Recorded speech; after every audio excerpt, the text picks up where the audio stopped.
नमस्कार दोस्तों, स्वागत है आपका आज के मुख्य समाचार में, जिसमें सबसे पहली और बड़ी खबर में आपको बताएंगे कि मध्य प्रदेश के उपचुनाव के लिए कांग्रेस का घोषणा पत्र जारी। कमलनाथ बोले कि भाजपा को तमाचा मारेगी जनता। इसी के साथ दूसरी बड़ी खबर में आपको बताएंगे कि मध्य प्रदेश में कांग्रेस के स्टार प्रचारक होंगे सचिन पायलट। और तीसरी बड़ी खबर में जिक्र होगा कि भाजपा के 7 बड़े नेताओं पर दर्ज हो चुका है 138 केस। जी हाँ दोस्तों, पार्टी ने कहा है कि झूठे मामले में फंसाया गया है, वो हम नहीं जानते, लेकिन जो अभी तक खबर आ रही है उसके मुताबिक 7 नेताओं पर, बड़े नेताओं पर 138 केस दर्ज है। तो हर एक खबर की गहराई में आपको ले जाएंगे दोस्तों, लेकिन उससे पहले अगर आपको भी ऐसा लगता है कि मध्य प्रदेश के उपचुनाव में जनता बदला लेगी धोखेबाजों से, तो आप अभी इस वीडियो को लाइक कीजिए और इस लाल बटन को दबा के इस चैनल को फ्री में सब्सक्राइब करके घंटी बजाइए और कमेंट में लिखिए जय हिंद। दोस्तों रुक करते हैं तमाम बड़ी खबरों की तरफ। मध्य प्रदेश उपचुनाव के लिए कांग्रेस का घोषणा पत्र जारी। कमलनाथ बोले बीजेपी को तमाचा मारेगी जनता। जी हां दोस्तों, कांग्रेस ने मध्य प्रदेश में विधानसभा की 28 सीटों के लिए 3 नवंबर को होने जा रहे उपचुनाव के लिए अपना घोषणा पत्र शनिवार को यहां जारी किया। इसमें कांग्रेस ने सत्ता में आने पर कोरोना वायरस से मरने वालों के परिवारों को मदद करने का वादा किया है। प्रदेश कांग्रेस अध्यक्ष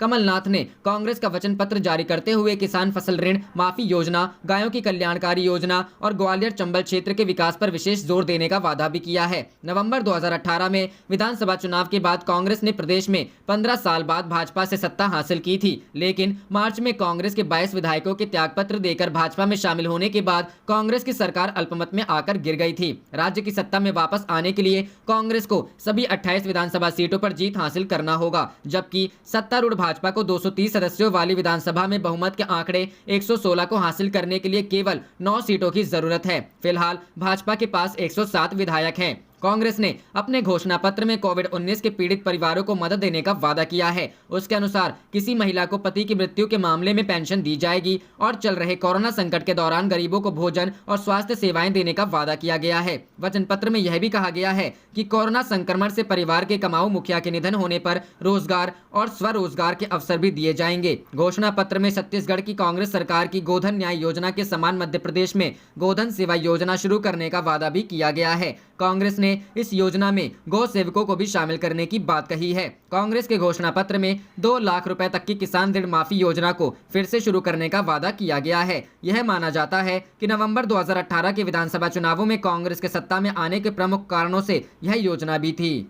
रुख करते हैं अगली खबर की तरफ। मध्य प्रदेश में कांग्रेस के स्टार प्रचारक होंगे सचिन पायलट। सोनिया गांधी नहीं करेंगी प्रचार। जी हां दोस्तों, मध्य प्रदेश उपचुनाव के लिए कांग्रेस ने अपने स्टार प्रचारकों की सूची जारी कर दी है। शनिवार शाम को जारी इस लिस्ट में कांग्रेस के पूर्व राष्ट्रीय अध्यक्ष राहुल गांधी, प्रियंका गांधी, पूर्व मुख्यमंत्री कमलनाथ समेत 30 नेताओं के नाम शामिल हैं। बता दें कि कोरोना महामारी को देखते हुए चुनाव आयोग ने सभी राजनीतिक दलों को अपने स्टार प्रचारकों की लिस्ट छोटी रखने की सलाह दी गई है, जिसके तहत राष्ट्रीय पार्टियों के स्टार प्रचारकों की अधिकतम संख्या 30 है। मध्य प्रदेश की 28 विधानसभा सीटों के लिए 3 नवंबर को वोटिंग होगी और 10 नवंबर को चुनाव के नतीजे आएंगे। इसी दिन बिहार विधानसभा चुनाव का भी रिजल्ट घोषित होगा। बता दें कि इसी साल मार्च में कांग्रेस के 25 विधायक पाला बदलकर बीजेपी में शामिल हो गए हैं, जिससे कांग्रेस की कमलनाथ सरकार अल्पमत में आ गई थी और राज्यपाल के सदन में बहुमत परीक्षण करवाने के निर्देशों से पहले ही कमलनाथ ने मुख्यमंत्री पद से अपना इस्तीफा दे दिया था। वहीं 3 अन्य विधायकों के आकस्मिक निधन के चलते उन सीटों पर उपचुनाव करवाया जा रहा है। इन 28 सीटों में से 16 सीटें अकेले ग्वालियर चंबल क्षेत्र में आती हैं। रुक करते हैं अगली खबर की तरफ। बीजेपी के 7 बड़े नेताओं पर दर्ज हुए 138 केस। पार्टी ने कहा झूठे मामलों में फंसाया। जी हां दोस्तों,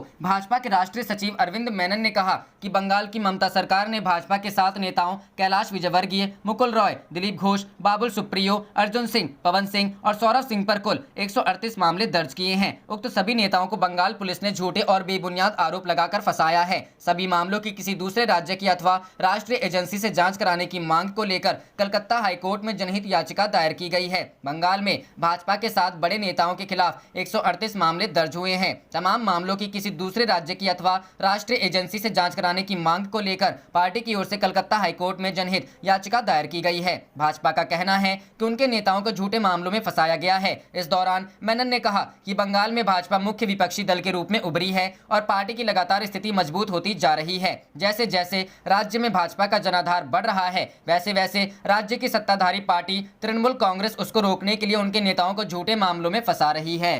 रुख करते हैं अगली खबर की तरफ। बिहार चुनाव 23 अक्टूबर को 2 रैलियों को संबोधित करेंगे कांग्रेस नेता राहुल गांधी। जी हां दोस्तों, कांग्रेस के पूर्व अध्यक्ष राहुल गांधी 23 अक्टूबर को बिहार में 2 रैलियों को संबोधित करेंगे। पहले चरण के मतदान से 5 दिन पहले राहुल गांधी चुनावी प्रचार की कमान संभालेंगे। वे नवादा जिले की हिसुआ से और भागलपुर जिले की कहलगांव विधानसभा क्षेत्र में महागठबंधन के उम्मीदवारों के पक्ष में प्रचार करेंगे। इस रैली से पहले वे कुछ वर्चुअल कार्यक्रम को भी संबोधित करेंगे। प्राप्त जानकारी के मुताबिक 21 अक्टूबर को राहुल गांधी एक वर्चुअल संवाद कार्यक्रम में हिस्सा लेंगे।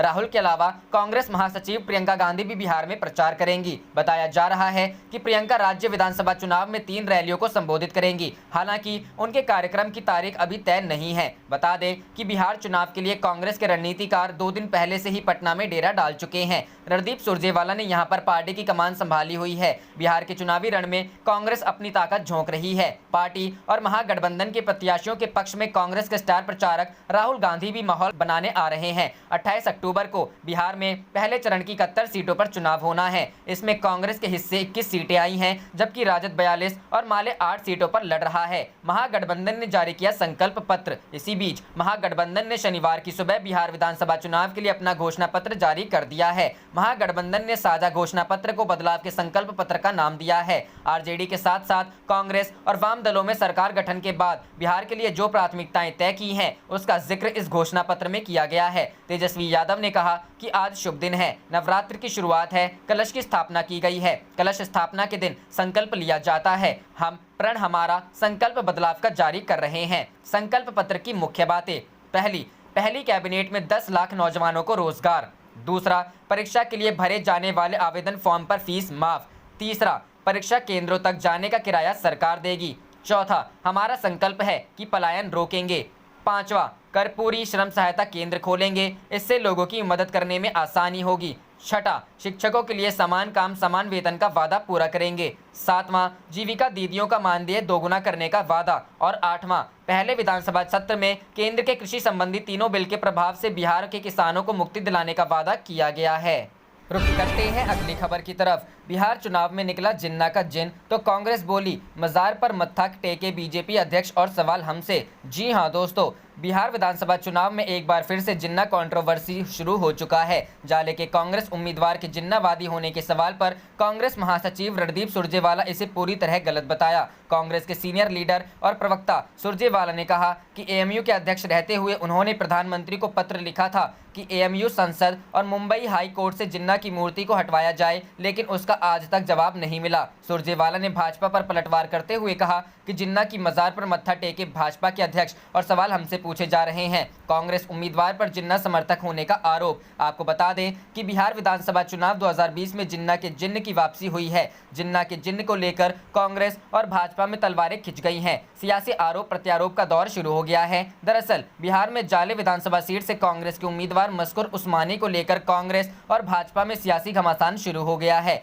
भाजपा ने कांग्रेस उम्मीदवार पर जिन्ना समर्थक होने का आरोप लगाया है। भाजपा के वरिष्ठ नेता और केंद्रीय मंत्री गिरिराज सिंह ने दावा किया कि उस्मानी ने अलीगढ़ मुस्लिम यूनिवर्सिटी के छात्र संघ में रहते हुए जिन्ना की तस्वीर लगाई थी। इस यूनिवर्सिटी से जिन्ना की तस्वीर हटाए जाने पर उन्होंने काफी बवाल मचाया था। उस पर मुकदमे के बाद जब पुलिस ने छापेमारी की थी तो कार्यालय से जिन्ना की तस्वीर बरामद हुई थी। रुख करते हैं अगली खबर की तरफ। तेजस्वी बोले बेरोजगारों का केंद्र बन गया है हमारा बिहार। जी हां दोस्तों, बेरोजगारों का केंद्र बन गया है हमारा बिहार। यहाँ पर बेरोजगारी 46.6% है। बिहार में हर दूसरे घर से लोग पलायन कर रहे हैं। इस पलायन पर बिहार के डिप्टी सीएम कहते हैं कि मौज करने के लिए लोग बाहर जाते हैं। हंसी आती है उनके इस बयान पर। यह कहना है बिहार के पूर्व उप मुख्यमंत्री तेजस्वी यादव का। कैमूर जिले में शुक्रवार को चुनावी जनसभा में तेजस्वी यादव ने नीतीश सरकार पर जमकर हमला बोला। कैमूर के भभुआ पहुंचे तेजस्वी यादव ने महागठबंधन के प्रत्याशियों के समर्थन में जनसभा को संबोधित किया। तेजस्वी यादव ने कहा,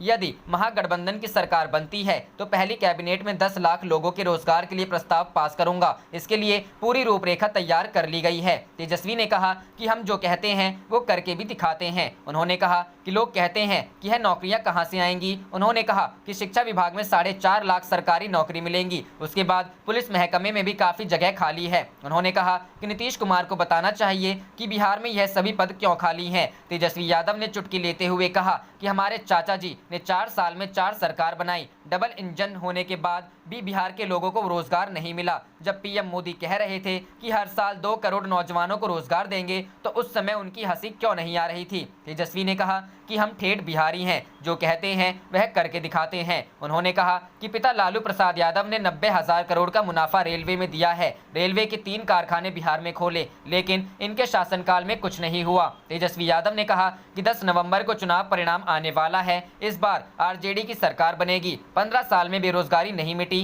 कल कारखाने नहीं लगे और ना ही पलायन रुका। कोरोना महामारी उदाहरण है कि कितने लोगों ने पलायन किया था। वापस आ रहे प्रवासी मजदूरों को भी नीतीश कुमार नहीं आने दे रहे थे। आप देख रहे थे आपका अपना चैनल जय हिंद जय भारत।